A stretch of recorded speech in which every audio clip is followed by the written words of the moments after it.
recently, and Nigeria wasn't really well represented on that list. So I think the opportunities are there in the deep water, and there's opportunities to take forward, but it has to be the other things that work with it as well. And I think the slide there about the enabling opportunities, the stable regime, the political regime, the fiscal regime, the recognition that it's not about just getting bonuses. I think John referred to this specifically in his talk this week about Guyana, and the value to a country comes from the production, and it comes from the revenues that come there. So it's not about a short-term success of a bid round, it's about how, as an industry, we can get all of those pieces working together to get to the revenues at the end, because that's where actually the value will come from the companies. So I think geologically, certainly it's a province which has had success in the past, and with many of the things that have been described in here, I think it's moving in the directions that will make that more interesting. Excellent, thanks for that.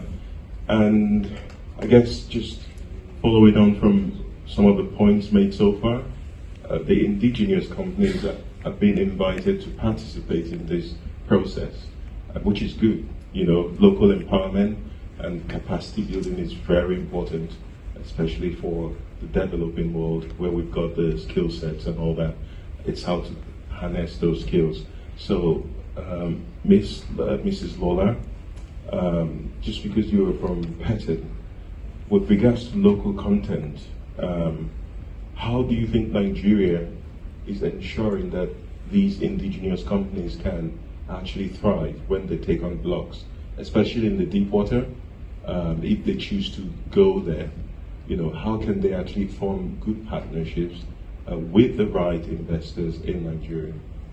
Thank you so much for having me here, and thanks for the opportunity. So I represent the Petroleum Technology Association of Nigeria, a body of technocrats and entrepreneurs we have 100 companies in that group. In-country capacity, capability and competence exists, and we have 13 technical industry groups, which covers the upstream, midstream and downstream participation. And the very interesting thing about PETAN members is, apart from subsurface and facilities engineering services they provide, they're very willing to collaborate with international oil companies as well as multinationals and service providers. Primarily, they're experienced professionals who've worked in either Schlumberger, Halliburton, Baker Hughes, so they do have in-country capacity, capability and competence. So the good news is any investor coming into Nigeria who would like to work with Nigerian companies will definitely have the partnership opportunities, strategic alliance opportunities, consortia and joint venture opportunities to collaborate with indigenous players.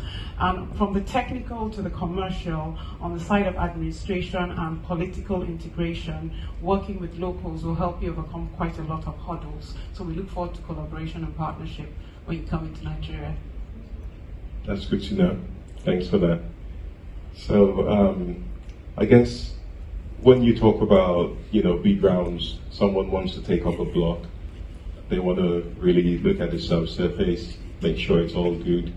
They want to be sure that the above ground issues and on the ground issues are all aligned to ensure success. And I think that's very important. So Jason, this question is for you and Rob, really. As the CC mentioned in his slides, we've got data sets to enable and drive successful bid round.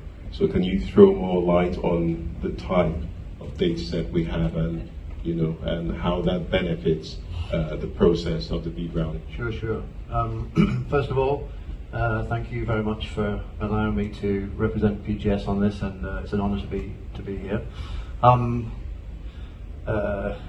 Nigeria is indeed a great country, and PGS has been very fortunate for the past 30 years to develop relationship and partnership